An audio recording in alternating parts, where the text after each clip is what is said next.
voltar nisso aqui, porque a gente antes tem que falar sobre o restante da pauta. Tá? Porque o que aconteceu nesse caminho? O que fez o Departamento do Tesouro aplicar essa medida? O Departamento de Estado manifestar isso? A decisão de ontem do Flávio Dino.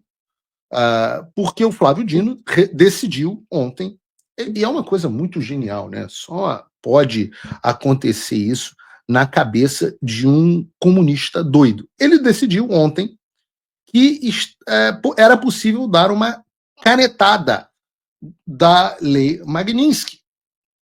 Vejam, ontem o ministro Gordola julgou a DPF 1178 do Instituto Brasileiro de Mineração, IBRAM, que contestava a legalidade de municípios brasileiros ajuizarem ações judiciais no exterior visando indenização por danos causados no Brasil. Essa era uma discussão que não tinha absolutamente nada a ver com sanção ou lei Magnitsky. Tá? Absolutamente nada a ver.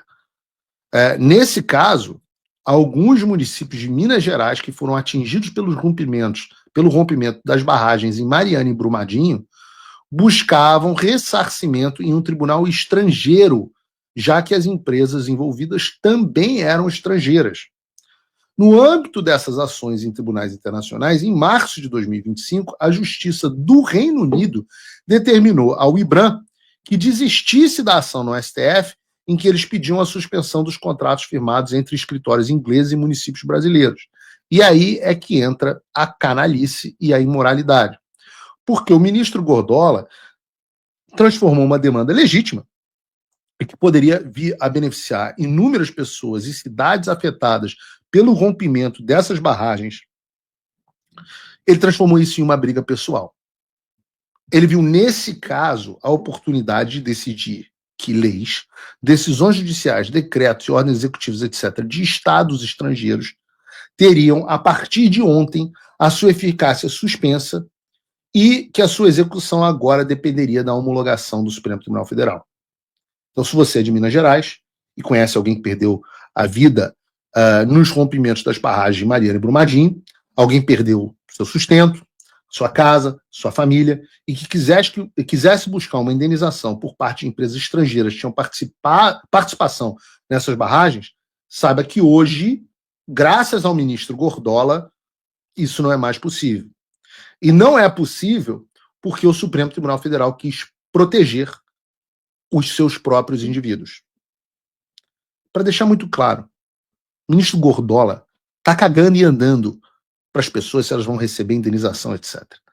Ele utilizou essa ação como pretexto para proteger os ministros do STF da lei Magnitsky, dizendo que ela não poderia mais ser aplicada no Brasil.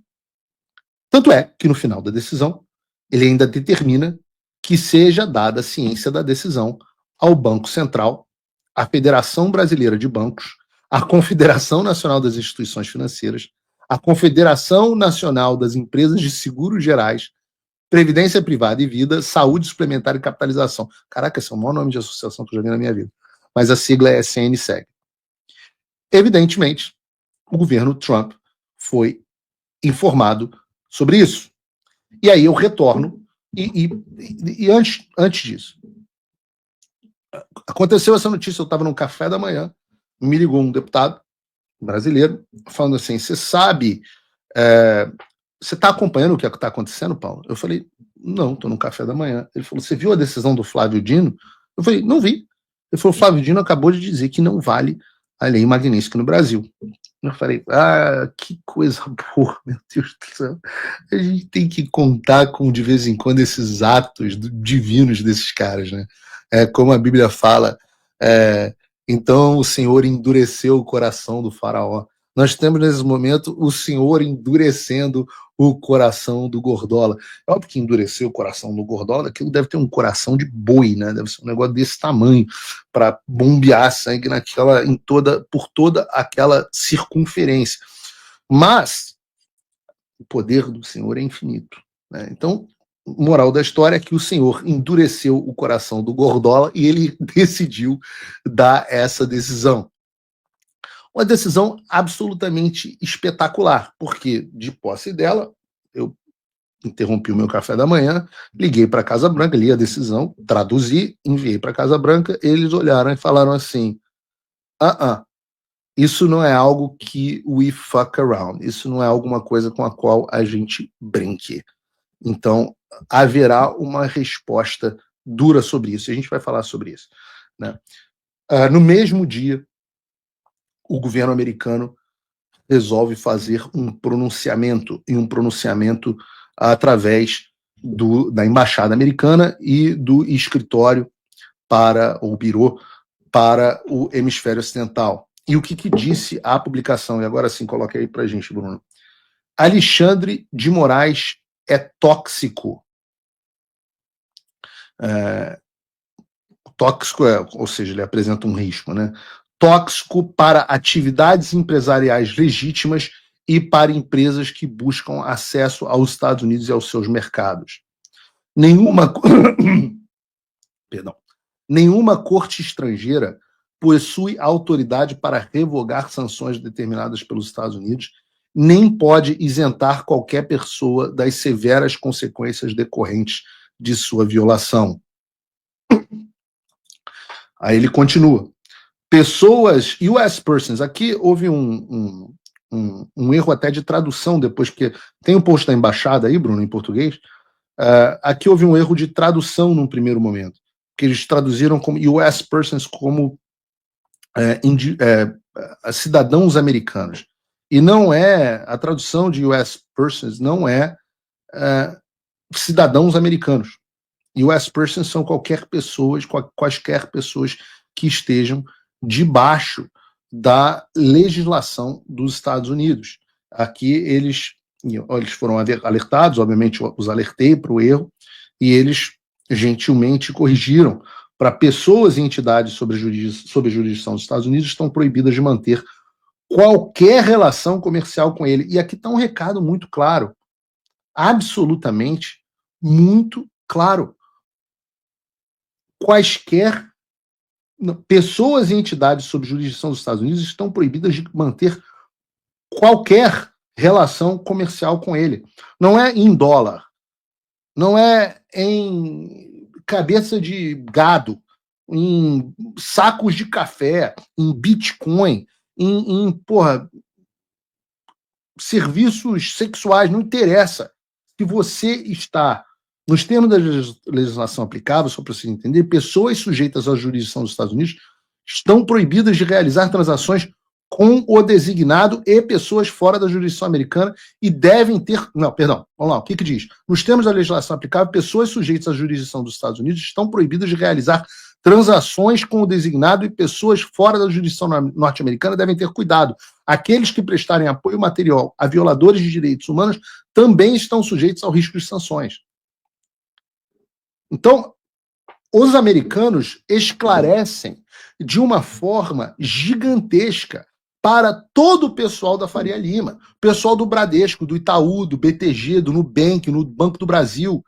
Leiam o pronunciamento. Vocês que estão sujeitos à jurisdição dos Estados Unidos, a partir das suas operações financeiras em território americano, estão proibidos de manter qualquer tipo de negócio ou contrato com o pseudo-juiz Alexandre de Moraes. Não é que ele não vai poder comprar dólar ou investir na Apple, mas sim que vocês estão proibidos de tê-lo como cliente, de permitir que ele tenha uma conta bancária, de permitir que ele tenha um cartão de crédito, de permitir que ele tenha dinheiro guardado nos bancos. E esse dinheiro tem que estar congelado, não tem escapatória.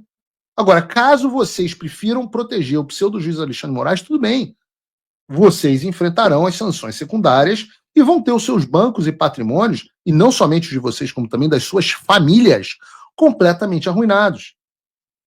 Esse, como eu venho dizendo, esse é o custo Alexandre. É escolher proteger o ditador e falir junto com ele, ou cumprir a lei Magnitsky e isolá-lo. O tempo está passando. A decisão vai chegar. O custo vai chegar. Não é uma opção.